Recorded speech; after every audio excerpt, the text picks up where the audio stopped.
একসময় মহিলারা এমন ভাবে জামা কাপড় পরবে, যদিও তাদের শরীরে কাপড় থাকবে কিন্তু দেখতে মনে হবে উলঙ্গ। জামা কাপড় এমন টাইট হবে, মনে হবে যেন শরীরের উপর রং করা হয়েছে, কোনো কিছু সে পরিধান করেনি। অবস্থা এমনই হবে এক সময়, আর এটাই মানব জাতির কাছে সুন্দর মনে হবে। কিন্তু পক্ষান্তরে প্রসঙ্গত এটা শয়তানের ফাঁদ। মানব জাতির চূড়ান্ত ব্যর্থতা হবে তখন যখন নির্লজ্জতাকে সুন্দর মনে হবে, উদযাপন করা হবে। প্রসঙ্গত তারা কি করে? এখানে উপস্থিত অনেক যুবক ছেলের জন্য সিয়াম পালন করা অনেক কঠিন মনে হয়, কারণ সে নিজে নিজে প্রতিজ্ঞা করেছে রমজানে সে কোনো মুভি দেখবে না।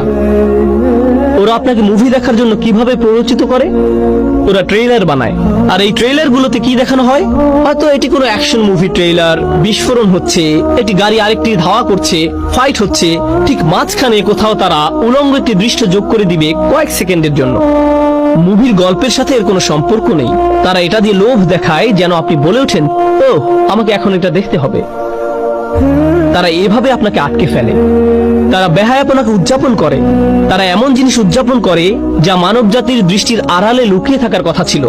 এরপর আছে অন্য প্রান্তের কিছু লোক।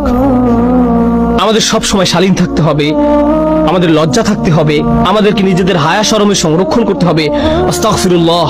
এখন আপনি সারা জীবন ধরে সব সময় চোখ নিচু করে রাখেন। জীবনে মাটি আর ঘাস ছাড়া কোনো কিছু আপনার চোখে পড়েনি। যে মেয়েকে বিয়ে করবেন এমনকি তার দিকেও চোখ তুলে তাকান না। এমনকি বিয়ে হওয়ার পরেও কিছু কিছু মুসলিম সংস্কৃতিতে আমরা এতই ধার্মিক যে আমরা কোরআনের চেয়েও বেশি ধার্মিক। আমরা রাসূল সাল্লাল্লাহু আলাইহি সাল্লামের সুন্নাহ থেকেও বেশি ধার্মিক।